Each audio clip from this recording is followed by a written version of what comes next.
Hi, and welcome to Season 2 of Adventures in Local Marketing. I'm Christian, Director of Product and Marketing at BrightLocal, and I'm really excited to be back talking to more local marketing experts. In this season, we're going to branch out a bit, covering a wider variety of topics. I won't give these away right now, but rest assured, all of the topics are going to be super relevant. The goal with this season is to broaden our horizons and gain new knowledge and perspectives to help you become better at local marketing. On this episode, we're sticking within the realm of local SEO, but exploring a topic that we haven't covered in a lot of depth before, and that topic is multi-location local SEO. I've enlisted Amanda Jordan from Locomotive Agency to help us navigate this topic. We'll be talking about the different local SEO issues faced by multi-location businesses today, and Amanda will provide practical advice on how to overcome them. So let's jump right into Season 2 and my conversation with Amanda.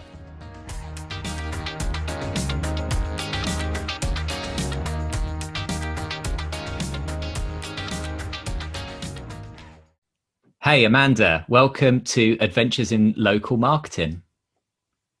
Thank you for having me. I'm excited to be here and talk to you today. Well, you're a guest that I've wanted to have on for a long time, and we've kicked off Season 2, so it's great to have you as the first guest of this season. So how about we kick things off by learning a bit about you? Can you tell me about the agency you work at, Locomotive Agency, your role there, and what sorts of clients are you working with? Right. So Locomotive Agency is actually a technical SEO agency. So we typically work with enterprise level clients that have either like a retainer relationship or maybe one-off projects like a huge site migration or a site merge or URL restructuring. And I am the director of local search. So I have my own clients that I manage, but I also help with clients help the other directors with clients when their clients have a local aspect as to how they want to rank or where they want to rank. For example, one of the directors at my agency, he has a client that is a property management company that owns a lot of apartment complexes. So after they worked on a lot of those technical issues and got a good foundation, I came in to assist with some of the local needs there. My clients range from law firms with only a couple of locations to home senior care companies with hundreds of locations, credit unions, energy companies. So a good mix of both small, medium-sized businesses and as well as enterprise level businesses. Okay, great. So on this episode, we're going to be talking more about some of those larger multi-location businesses, and I'm really keen to learn more about what they look like in-house. So like what sorts of marketing teams do they typically have? And do you find that the team size kind of correlates with the number of locations, or is it quite different each time? It is pretty different each time. I think part of it is how the age of the company, right? If it's a startup, they may have fewer in-house digital marketing team members. If it's been around for a while, they may have more. So it really depends on the client, how big their in-house team is. But I typically work with their digital marketing team. So it's typically someone who has somewhat of a background in SEO and analytics from their side, and it's typically more than one team member. I usually end up being on call with maybe 3 or 4 different team members that are responsible for different parts of the site. So typically a content manager is on the call.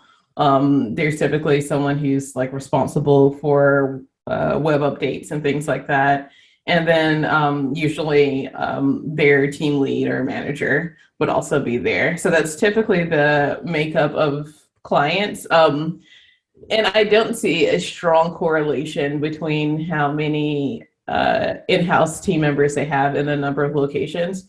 I think that, like I said, I think that would depend on how long the company has been around and how important they consider digital marketing to be, right? Because the more they realize digital marketing is a huge part of their business, the more in-house team members they likely have to work with agencies that they also partner with. It's I love having in-house digital marketing team members to work with. I think it makes things a lot more collaborative and interesting. And we, of course, get to learn a lot about different industries through that because they understand their audience, the personas or in customers that they're working with. And like we learn from them too, right? Because they're doing other things like social media, PPC, which my agency really doesn't do. So like it's interesting to get to work with so many different digital marketing experts and collaborate with them on projects. And so through your career, have you noticed that there's been an acceleration in these larger multi-location businesses actually looking to digital? Obviously, the big thing that's changed over the last couple of years is COVID, and maybe digital has become more of an important thing. Have you noticed any trends around that? Definitely. I think it is highly more visible that SEO even exists to businesses. I think a lot of businesses that really didn't understand our industry before are finally seeing how important it is to have a strategy for SEO, to have someone to go to that has a lot of experience, right? Because essentially when they hire an agency like mine, they're hiring us for our experience. They're hiring us so that they don't have to learn things the hard way because of our expertise. We've done so many different types of projects that we've kind of already had a lot of the growing pains and issues that we can help them avoid of finding out the way to do things the hard way. And it also helps us provide a point of view that they may not see often because their team is focused on one industry while we kind of get a more holistic, bigger picture because we're looking at digital marketing and SEO needs as a whole. I definitely think COVID has accelerated the need, or at least for them to see the need for having digital marketing.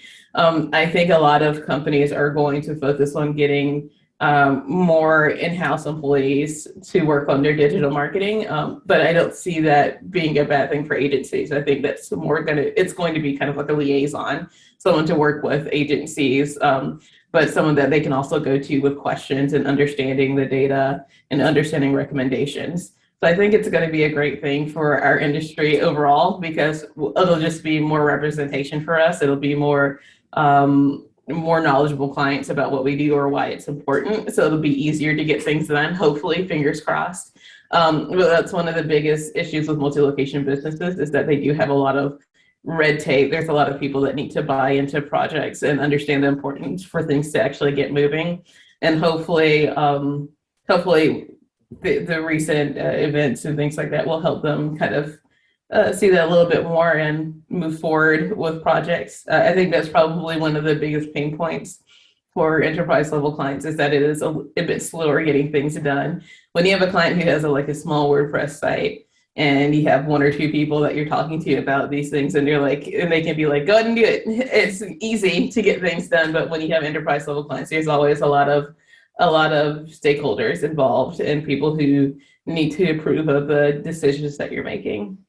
Yeah, I can totally get that. So do you find that your role is more as a consultant, or are you getting in there and actually doing some of the work yourself?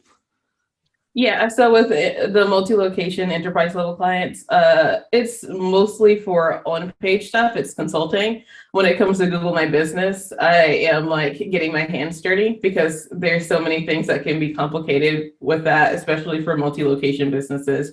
And if they don't have local SEO team members in-house, then there's very little that, unfortunately, that they can do to deal with mass suspensions or issues with competitor spam or things like that. It's just really hard for them to manage that. I also find that a lot of SEO teams know enough about local SEO to be dangerous. They understand the importance of it, but there are just some nuances that they don't understand, how proximity impacts your ability to rank, right? I see a lot of times, especially with businesses that have franchisee owners, but they want to rank for a huge city. For example, they may want to rank in Houston or Texas, but they are in a small subdivision of Houston or right outside of Houston, but they expect themselves to be able to rank in one of the most highly populated cities in the country without actually being in that city for a competitive market. And I find that a lot of my clients struggle with explaining that to like their internal stakeholders, why that can be difficult. So like part of what I do is come in and help them with that. I use tools like BrightLocal's new ranking tool where you can see how you rank nearby, like within a certain radius of your location. And I use that a lot to help educate clients as to what their position looks like right now. And they're always surprised. Like even some of our most successful clients, they don't realize how limited like their radius of influence is because they don't see it like that. But seeing that map and seeing like, oh, once I'm outside of 10 miles of my location, I barely show up at all. So they realize how important non-branded local SEO becomes because they didn't realize before a lot of these people outside of their proximity has been looking them up for brand related searches. So that's how they've been finding them, not because they looked up dentist near me and they got this dentist that's outside of Houston.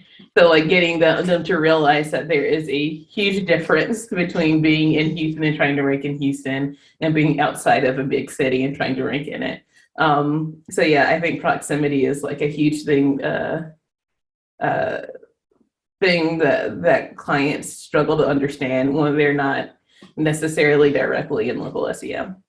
So yeah, that's I guess one of the main use cases for local search grid. It's actually being able to show clients, this is the reality, this is what we're up against. These are the constraints, I guess, that proximity places, as much as it is obviously for, say, the SEO analysts to kind of really dive in and get some benchmarks and really understand the true competition. So it's great to hear that, you're using it in that way and it's being effective.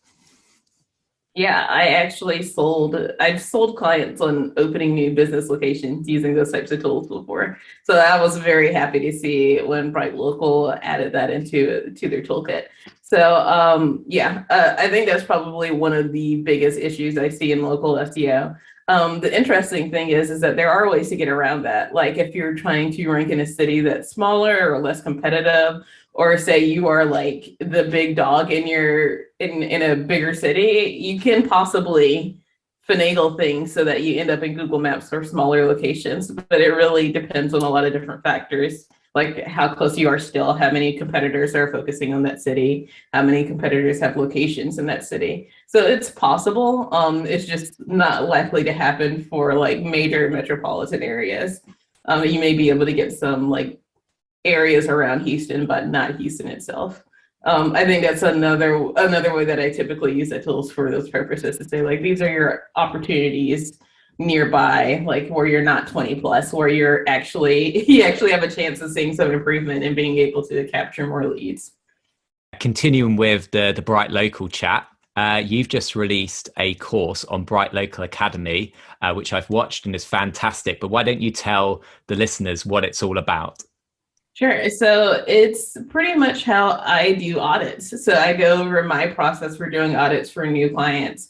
And it's especially really good for people who are working with multi-location businesses, because that could be a huge time-consuming thing if you have a client that has 500 locations and you're trying to get all of this data for each location. So like I kind of break down my process, what questions you should be asking the client, what tools you can use to help you with auditing, and how to make that into something that's actionable and that can actually be used to put together your strategy for a client as well. Nice. So it's not just about how you dive into the data and what tools you use. It's about the relationship that you can build off the back of the audit as well, right? Right. So like if you're doing an audit and you're looking at all this information, but you don't know what to do next, this course is pretty much for you. It shows you how to break it down and prioritize the tasks afterwards as well. So how you can take this information that you receive from doing your audits and say, this is what we need to do. This is why we need to do it. And this is how impactful it should be or could possibly be. So it's kind of like a holistic view on how I do competitor audits. I've heard personally from other SEOs that they don't always look at their competitors, which I think is interesting because that's something I definitely do. But that may be because I'm a competitive person in general. So I want to see who's the best at things and figure out how I can one up them. So like that's how I review my local audits. And I think if you're not looking at competitor data now, I think it's a good way for you to understand how to read that information and how it applies to your client. Yeah, of course, because like nobody is fortunate enough to be competed in search on their own, right? Yeah. Everyone has competitors, everyone has different competitors based on different locations they might have.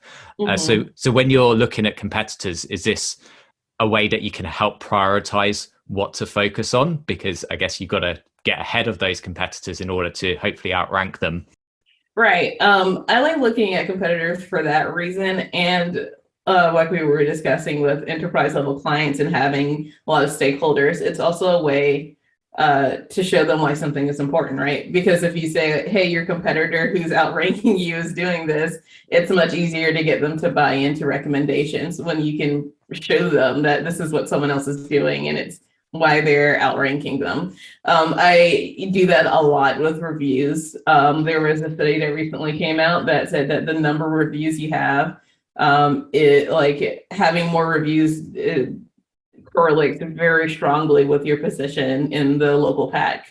So so I use that data a lot to encourage clients, especially to go after reviews, because unfortunately, I can do all of the Google My Business optimization in the world, but if they have a 1.9 rating, it's not going to do much for them. Even if they made it into the local pack, what difference will it make when they have competitors that have a 4.7? So like just having clients realize that there's a limit, like this is a partnership, like we're working together to make changes, and there's things that they have to do to assist with that too. And that just kind of makes me think of something else that I feel really passionate about in SEO, which is being a true business partner with your clients. So it's not just about what can we do in Google My Business or on your site as far as content. It's still also like, how can I help you with conversion rate optimization? Mm-hmm. How can I help you with conversion rate optimization on your site and on your Google My Business listing? So that's one of the things that I like to focus on too, is looking at those landing pages that are connected to Google My Business and seeing what are the elements there, what are the factors there in comparison to your competitors. Because if they have better conversion opportunities, if they do a better job of selling your service or product, you're likely cheating yourself out of a customer because they're seeing your competitors provide more valuable content and information to sell them on one page versus them having to do more research to make a decision to buy from you. I guess on the topic of reviews, is that something that the larger brands want to keep in-house, or are they looking to, outsource that to your agency? So I do have some clients that outsource that to our agency. We help them with reputation management, so we respond to Google reviews for them. But for the most part, it's typically helping them get reviews in the first place. They typically depend on clients to just leave reviews whenever they want to. And BrightLocal has done lots of research and has shown us that if you do kind of leave customers to their own devices, you're likely to get negative reviews because those are the type of reviews you're more likely to get if you don't encourage the positive reviews as well. So essentially what I do is work with my clients to find places in their existing workflow where they can ask clients for reviews, just look for touch points. When are they in contact with an actual person? When are they the happiest with their service? When is the relationship the strongest? And then building when we ask for reviews off of those things. And I've seen that help a lot of clients a lot. Like I have clients who had an average of a 2.2 rating, and now they have a 4.5 for several locations. So it's been highly successful, and all they did was ask. That was the only difference they made. It's just something that a lot of businesses are missing on, or they're slow to get started on. And it's, once you do though, it's very easy. I think when people are happy, they are very likely to leave a review if you just remind them that you need it. So, and I know I struggle with that as a customer too, right? I'm in local SEO and I forget to leave reviews for companies that I love and I use a lot. So I can understand why consumers do that on a regular basis. So it's our job to remind them that, hey, you like us, leave us a review. It'll help us out a lot.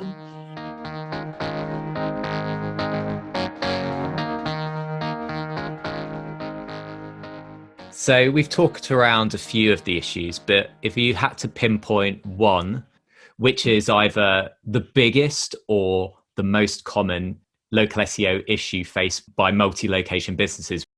The one that I see that is probably the most difficult to fix is duplicate content. And duplicate content, like if you're in very low competition areas, it may not hurt you that much, but if you're a multi-location business and you have 200 locations and they essentially all have the same content with the city and state change, you're not going to see the results you want to see. You need to have unique content, and that can be really hard to get when you have a copywriter that has to write 200 variations of the same content. And my solution typically for that is to find ways to get unique content that's like user generated or business generated. So user generated content could be reviews, leaving a questions and answers section on the page where customers can ask questions and you can provide an answer to them. You can also use people also ask data to create FAQs for your, and then have variations of the questions and answers so that you can, and that's much easier to do than to have to rewrite the same page 200 times. If you are a franchise and you have different franchisees, you have different people owning different locations, you can send out a survey, ask them pointed questions to get that data you want for those pages. So we've done this with a client recently. They are having issues hiring because they are in the home healthcare industry, and that industry is very understaffed right now. And they want to create better content because if you're looking for a caregiver in Greenville, South Carolina, that position looks the same as it would in any other city in the entire country or really in the world. So they have issues with duplicate content there. So we sent out a survey to all of the franchisee owners to get information about the area this person would be working in, what the hourly rate, since they have so many locations and that pay would differ based on what city they're in. Any specific information they want to provide about the job, typical questions they get from candidates for caregiver jobs and their answers, so that we can build a page off of their own words, which means that we automatically have unique content. No one had to write 200 versions of the same caregiver page. We just asked 200 separate people to take 5 minutes and give it to us instead. So we do things like that to make it easier. There, you can also get related like content about statistics and stuff related to your services. So if you are in the home senior care industry, you can talk about issues that seniors face in your area specifically. You can talk about demographics for your area. If you're like the client that I have, or the client that I'm helping with that owns all of those apartment complexes, that is what we're doing. We're talking about walkability. We're talking about nearby restaurants. We're talking about things to do in that city. We're talking about the community itself. And that just gives us so much new content to use, and that data is already available online. So we're not having to reinvent the wheel. We're just using what's already readily available to us. So there's a lot of different ways you can solve those issues. And we've seen a lot of success for clients that allow us to help them with their duplicate content issues. We've seen them have locations that receive like over 1,000% increase in Google My Business calls. And all we did was fix duplicate content issues on their site, get some citations, and do some internal linking. And that's it. Like, that was it. Like, we are not doing anything crazy to get those results, but fixing those duplicate content issues on their site made that big of a difference. So yeah, and just recently, the CEO of my agency met with one of those clients who had a duplicate content issue, and they were singing our praises because they were so happy with the results they got. And they think we worked a miracle, but in reality, this is what any local SEO should be recommending to a client that has too many locations, or a lot of locations, but not enough unique content. Yeah, I guess if you don't know that, duplicate content can be something, it can hold back your ability to rank. It probably seems quite natural to say, well, these pages just all need to look like this. We've got this template, so just chuck in the same content.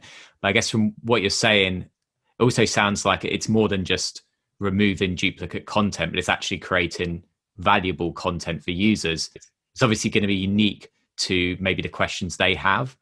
And I can imagine, does that then just have a quite a big impact on conversion rates from those pages as well?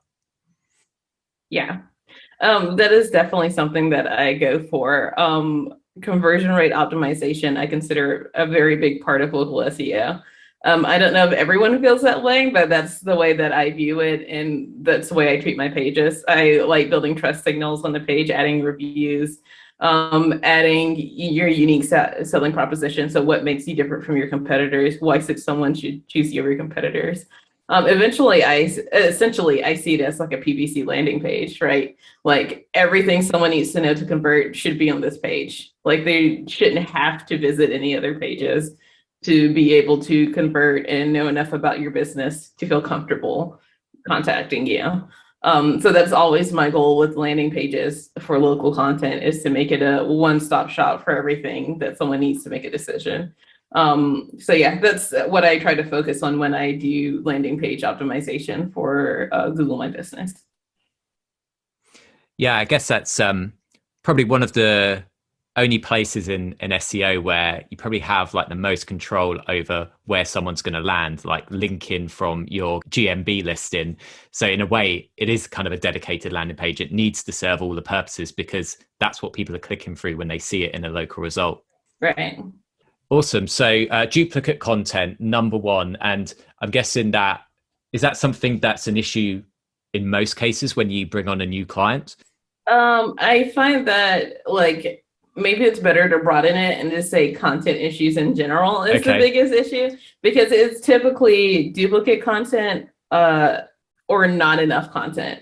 So it's very bare pages that really don't serve a specific purpose. Like it's not, and there's no clear intention of the page when you get to it.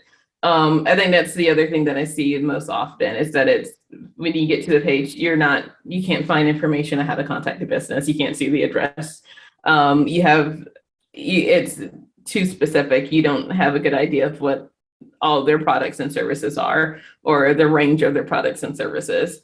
It's the only way you can get to that page. It's an orphan page. There's only one link to the page. There's no way you can get to the page from main navigation, or it's not internally linked to you throughout the website. So those are they're just typically duplicate or an afterthought. So it's not like something that has a lot of care given to it. And I think that may just be like an education issue, right? Like people don't realize that it's important. And if they don't realize it's important, they're not going to give it the same care they give other pages on their website. But from a local SEO perspective, it's as important as your homepage. Like if you're thinking about it from only a local SEO perspective, the landing page you connect to your Google My Business listing should be considered as important as your homepage, and meet all the same needs that you expect your homepage to meet. I reckon if I asked a lot of people in the industry, what's an issue with multi-location businesses, they'd likely say listings management. I mean, It's fairly obvious. You've got dozens of companies that offer solutions for this. So it's obviously a big problem, but is it still a big problem? I mean, is it something that multi-location businesses are a bit more savvy about now? Or when you work with a new client, do you still find that, those issues are going to be there, those need to be resolved? Yeah, there's typically still some issues. It's not as bad as it used to be. I think a lot of businesses have caught on to that. And I always like to explain it that it's a twofold issue, because if those listings are inaccurate, then if someone is calling a phone number from that listing, they're going to have a problem because they can't reach you. And then two, like, how much value can it be giving you from an SEO perspective if the information is incorrect? So I approach it as a ranking issue and a conversion issue. So when I talk to clients about it, I do focus on, like, if I do find issues as far as inconsistencies in listings, I try to focus on the ones that are extremely important. So like those that almost every site has, like Facebook and Yelp, those that are industry specific. So if you are like a tourist destination, TripAdvisor, if you're a law firm, Avo, and all those types of sites. So those are the ones that I focus on for issues. I know citations are one of those controversial topics for some people, but personally, I have seen sites, Google My Business listings that I created, did nothing with, and then later on only got citations for, and they improved in rankings. So I don't think citations are dead or even close to being dead. I think it's just the best way is to be ahead of your competitors. Look at how many your competitors have, look at the percentage of those that are key citations, and just try to get ahead of them. If you can beat them in both of those metrics, then you can at least remove citations as a factor that is keeping you from being able to rank well. And of course, that information needs to be accurate, because what's the point in having the business name, address, and phone number don't match what Google understands that information to be for your business.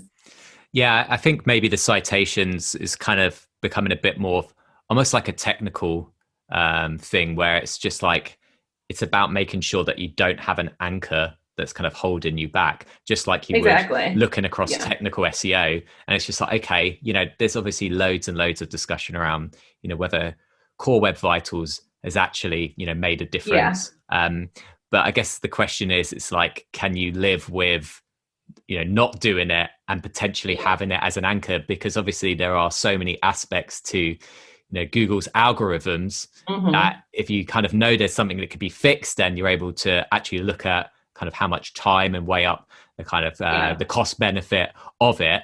Then if you can do it, then do it, because then you don't have to keep questioning yourself whether that's an issue.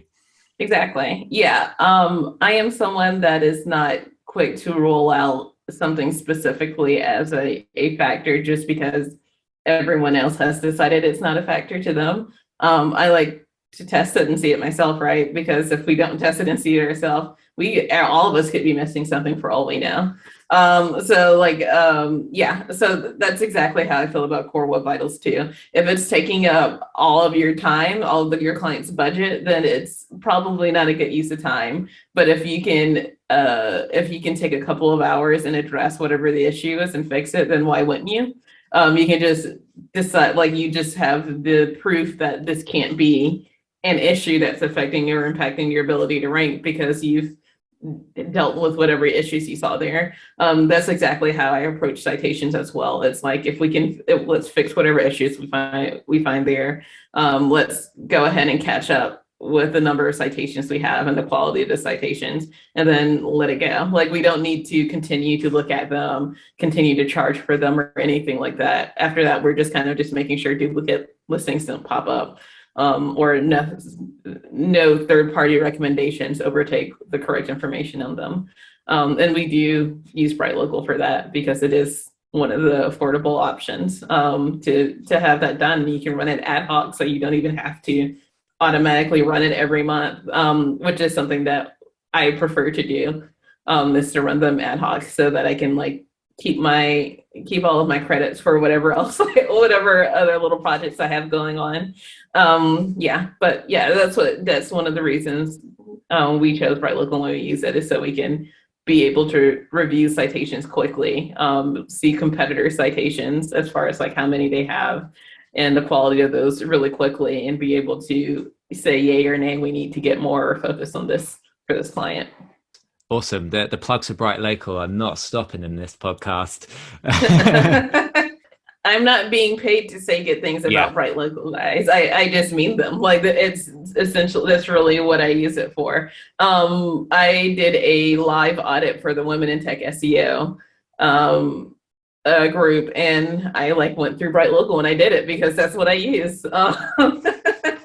So like during that, I showed people like what I use, all the tools that I use to do audits, and I did a live audit of a random website, which was really risky because who knows, like I could have found like nothing at all. But I just chose a random website on the internet and did the entire auditing process as I would if it was my client. So yeah, I think that's a really, I would love to see more SEOs do that, just like do an audit for you and you can see how they treat, how they look at data, their logic or reasoning behind the things they look at. Because I see SEO as part data, part art. It's not all science, it's not all art. So it's interesting to see how other people interpret the information that they find.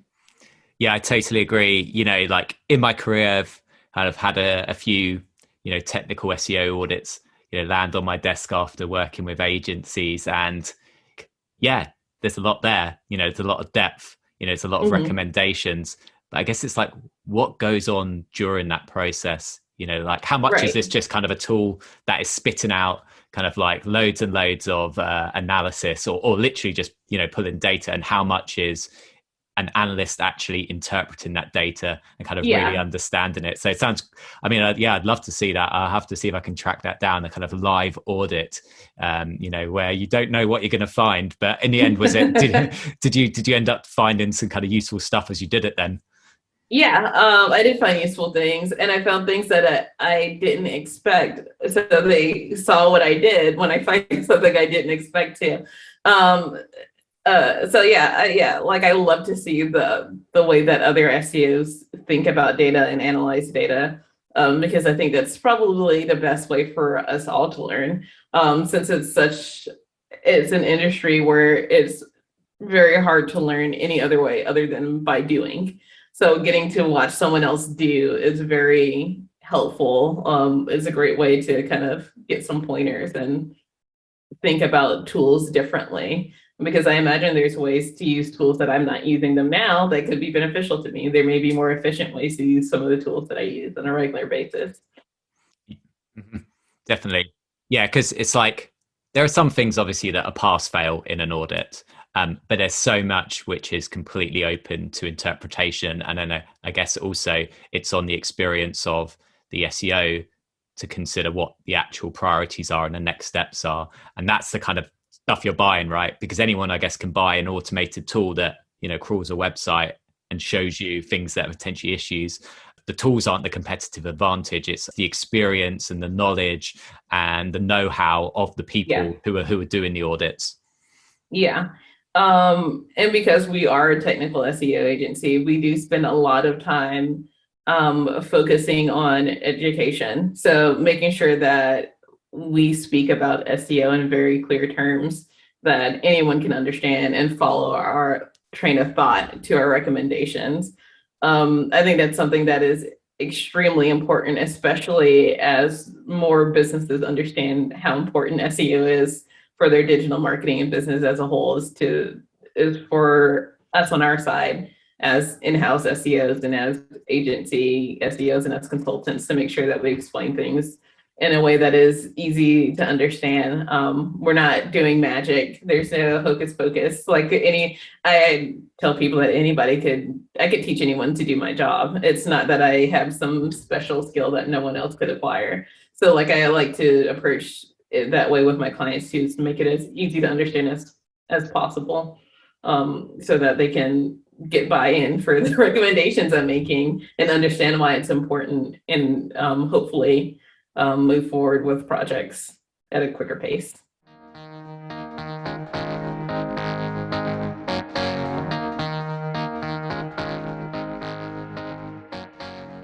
Obviously, there's some industry debate about citations, but I guess there's no question about the importance of Google My Business. When it comes to multi-location businesses, what are the biggest challenges you're facing, I guess, when you're both auditing and trying to optimize, and then some of the ongoing management? So obviously we've got things like posts and you've got the Q&As and you've got products and services. How hard is it right now? And is it getting any easier? It's getting easier. Google could definitely do better at supporting SEOs with bulk management of Google My Business listings. They could do a lot better. A lot of companies have stepped up and created tools to make it easier. Shout out to the team that made Postomatic, because that's probably one of my favorite local SEO tools. It's very easy to use. I can teach our analysts how to use it, and they can take over things like doing Google posts. They can schedule hundreds of them at one time instead of having to go one at a time and not being able to schedule them ahead of time, like would be the case in Google My Business in the browser. I know the Google My Business API has a lot of abilities that the browser version doesn't, but then that just kind of adds another hurdle for those who are in-house or those who are at an agency where they don't have developers that can help build tools. I think it's getting better, but still a bit difficult to manage. Doing multi-location audits, you really have to depend on third-party tools to do them. Google does not give you enough information at all to do any type of quality audit. As far as managing them, I typically end up using third-party tools too. So like I mentioned, Postomatic is probably one of my favorite ones. And then for fixing issues, like super hard to do, like in bulk, that's something that I typically do, like with a third-party tool too, or like one-on-one if it's just like a couple of locations having an issue. In Google My Business itself, I think the main things that you can like edit in bulk are those elements that show up in the most basic elements that show up in the panel. So like name, which could trigger a re-verification, address, which could trigger re-verification, phone number, which could trigger re-verification, and then like hours and business description and things like that. But for things like updating images, reviews, those things are in posts and things like that. Those things are much more difficult to manage in Google My Business itself. It does seem Google's a bit behind in terms of like how it's allowing multi-location businesses to use Google My Business more effectively. Is it a case that they're reluctant to do it, or is it the case that they just haven't got around to doing it? I mean, what's your take on it? It really is hard to say, because we know that Google can do it, right? Like there's no, like it's kind of like similar to the name spam stuff. Like Google could definitely do things to get better at catching it on its own and not requiring local guides to kind of take that over for them and do all the reporting, and to kind of go on SEOs to do it. So they could definitely get better at a lot of things related to Google My Business, and I don't understand what the issue is that's slowing that down. I do have seen because of COVID, a lot of features that we wouldn't have until like 3 or 4 years from now. Yeah, they're available now, and it's because of the necessity arise for them. So I'm thinking it's kind of just on them. Like it's like if delivery and online services can be added as attributes during COVID, it means that they could have been there before, right? So I'm thinking it's not maybe that big of a priority to them. Yeah. And hopefully that changes as more and more businesses start to use these tools. Google My Business and local SEO is definitely going to grow. It's not going anywhere. So hopefully Google will kind of like catch up with demands for tools and features and things like that. Even things like bulk verification is still not as smooth as it could be. It still requires a lot of work and a lot of knowledge about how Google works, right? Like if you're a junior SEO, getting a bulk verification for businesses is very difficult. if you're a business owner and you have a location that's suspended, understanding why it's suspended and how to fix it is very difficult. There's a lot of things that if you're not within local SEO itself, even if you are an SEO and you focus on content or technical, it's hard to understand and get help with because Google My Business is not as polished as it could possibly be right now. It is a strange one because I don't know. I wonder how much it comes to down to like, well, what revenue can we extract from kind of Google My Business as a product?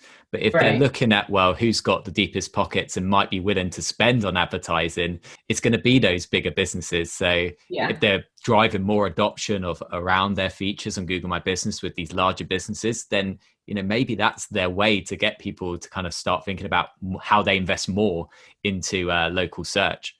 Right. If you think about which business categories they started with the local service ads, I think it's clear that they are following the money. Like it's like who can pay, like what industries are willing to pay more for these features and things like that. I agree with that. The good thing is that there are a lot of industries that have large marketing budgets that could support that. Like the automotive industry, huge. Local SEO is extremely important for them. Financing and banking industry, huge. Healthcare industry, huge. There's a lot of really legal industry, like all of those do need local SEO. They depend on it. So hopefully seeing their marketing dollars and realizing that they have a lot of money that they can spend on these things will help Google kind of focus on that as well. But like, of course, paid ads are probably doing a lot better on organic. I think they're testing a lot of things right now, though. I've seen 5 packs lately. I've seen 2 packs. I've seen all kinds of crazy things. So I think Google's doing a lot of tests. I've seen the service ads show up in search results, like in the Google My Business panel. Yeah, there's a lot of crazy things going on right now. I'm imagining that Google's testing what's going to work for Google My Business and Google Maps. And hopefully that means that there's more things as far as features coming down the pipeline soon. Because the more it evolves, the more data we'll need to. And I would love for them to make more improvements to the insights data as well. Okay, so let's finish up with final question, which is, I'm a local SEO who's just landed their first multi-location client. What 3 things should I be thinking about or starting to work on right away? Yeah. So audit Google My Business. Audit your location-based pages on the site and the services related to those pages. And audit online reputation. Those are the things that I would focus on at first. That content is likely going to be, if your Google My Business listing is complete to its fullest extent, there's nothing you can change there. That content is probably going to be the next important thing. If your content is optimized as well as it could possibly be, your online reputation is going to be what's impacting your ability to convert. So I think if you start with those 3 things, most things are going to line up. If you have the ability to do technical SEO, or then that would definitely be one of the things I would consider too, just to make sure there's no underlying issues with indexability and crawlability, because even if you do the best job you can with local, if no one can crawl your site, it's not going to make it. If Google can't crawl your site, it's not going to make a world of difference. So yeah, so those are things from a local perspective I would focus on: Google My Business listing itself, related content on the site, and then your online reputation. Nice. And it all starts with auditing. And thankfully, now we have an amazing resource with your course on the BrightLocal Academy. We'll drop a link in the show notes so people can go and enroll in that. It's completely free.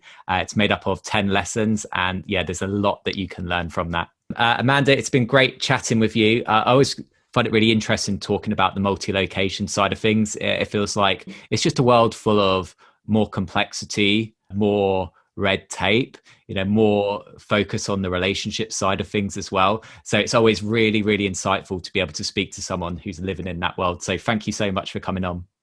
Yeah, it was a lot of fun. So that's it for today. If you want to check out Amanda's course on BrightLocal Academy, then you can find a link in the show notes. I'm going to leave it here for now. It's great to be back, and I'll catch you again very soon.